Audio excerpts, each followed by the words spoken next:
All right, everybody, Jacob with Scooters Lawn Care here in Cape Coral, Florida, and today we are talking about a thing that is a huge problem right now, and that is why are areas of my lawn turning yellow. This is a big problem. We're getting calls after call after call for this issue, and this is something that we're actively taking care of all of the time. And right now, that issue is because we are getting no rain, and then that issue is really driven by your irrigation not working correctly. So there's several different issues that can lead to a lot of problems with your irrigation and cause all kinds of yellow spots in your lawn. And first and foremost, how often do you see when you go by someone's lawn and the sprinkler is running and you see water just shooting in the air? That's typically going to be because of a broken head, a head that's completely broken off and it's not doing its job, so you don't see the spray casting out across the lawn. That's going to be affecting that whole area. Another thing that can go on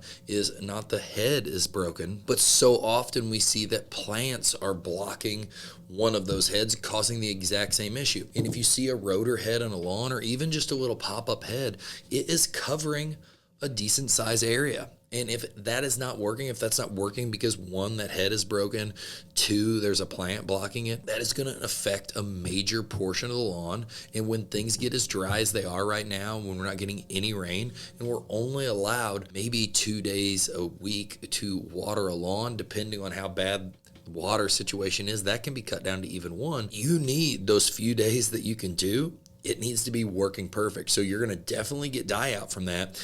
And when you have a St. Augustine lawn, once it dies, it's not coming back. Like now you're going to either one, need it to slowly heal back together, or two, you're going to need to sod your lawn. And that's just more money that if an ounce of prevention is worth a pound of cure, right? And so, or worth way more. I don't know how that saying actually goes. I think I probably butchered that. Those are the first two things. Next, even more of an issue is if, and these are just a small list. I mean, you see all kinds of irrigation issues, right? Next, you can have a zone completely out because you've got a valve that has failed in your area where the whole irrigation process starts, right? You've got all of your valves, and that's what controls the different zones. That's what the controller, the timer on your wall, is turning valves on and off.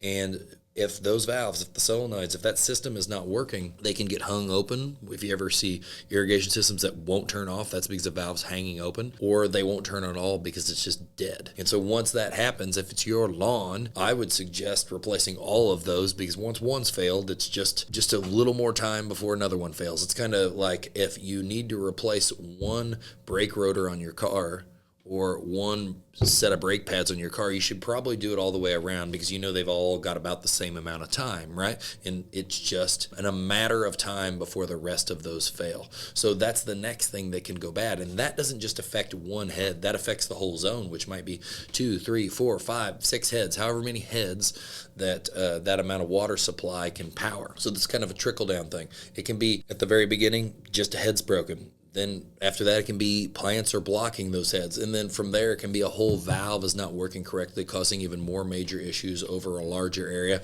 And then it could be a snail filter is plugged after that, that is really affecting the pressure of the whole system, totally making everything not as effective as it should be. Now, these are all issues that affect the main thing, and that is coverage of your lawn. And you're wanting to make sure you've got proper coverage so you don't have areas that, if it's poor pressure, irrigation heads don't overlap and you can get yellowing between those. Basically, if you're getting poor coverage, you're going to have yellowing somewhere this time of season. So this is stuff that we can help you with and make sure you have taken care of.